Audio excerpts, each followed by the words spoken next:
आज है फिर से एक नया फैंटास्टिक फ्राइडे और मैं इंद्रा लेकर आई हूँ आप सभी के लिए एक और नई कहानी। एक दिन मेरे पिता ने हलवे के 2 कटोरे बनाए और उन्हें मेज पर रख दिया।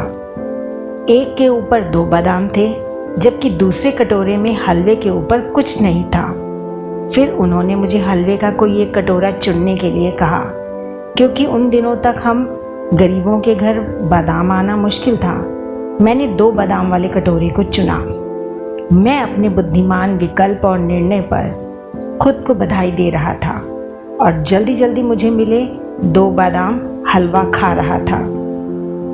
परंतु मेरे आश्चर्य का ठिकाना नहीं था जब मैंने देखा कि मेरे पिताजी वाले कटोरे के नीचे 4 बादाम छिपे थे।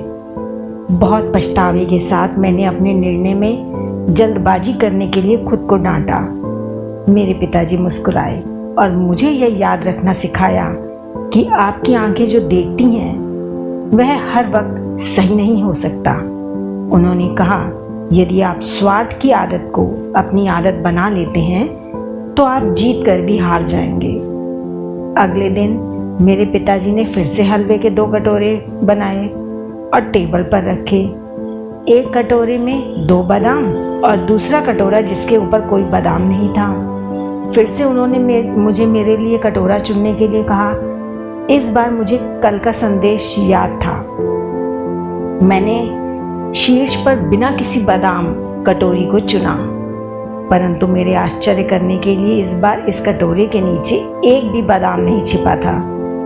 फिर से मेरे पिता ने मुस्कुराते हुए मुझसे कहा, मेरे बच्चे, हमेशा अनुभवों पर भरोसा नहीं करना चाहिए, क्योंकि कभी कभी जीवन आपको धोखा दे सकता है या आप पर चालें खेल सकता है। स्थितियों से कभी भी ज़्यादा परेशान या दुखी ना हो। बस अनुभव को एक सबक के रूप में समझो जो किसी भी पुस्तक में नहीं लिखा है।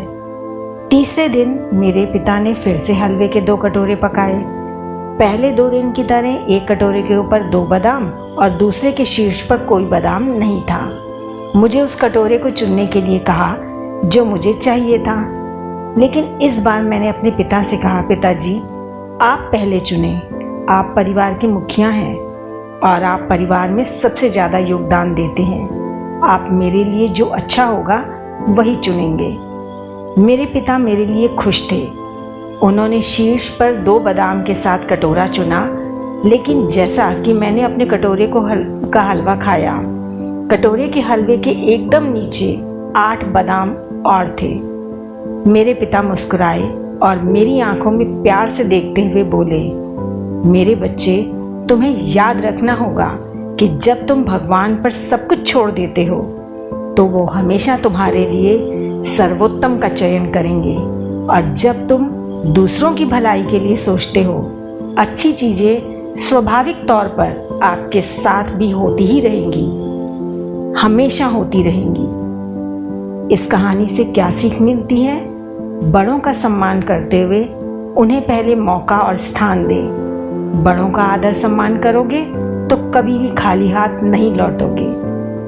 अनुभव व दृष्टि का ज्ञान विवेक के साथ अगर इसका सामंजस्य हो जाए तो बस यही सार्थक जीवन है। कहानी को सुनने के लिए आप सभी का धन्यवाद। अगर आपको इस तरह की कहानियाँ अच्छी लगती हैं तो मेरे चैनल को सब्सक्राइब कीजिए और मेरे वीडियोस को अपने मित्रों के साथ शेयर करना भी ना भूलें। आप सभी का एक बार फिर से बहुत बहुत धन्यवाद।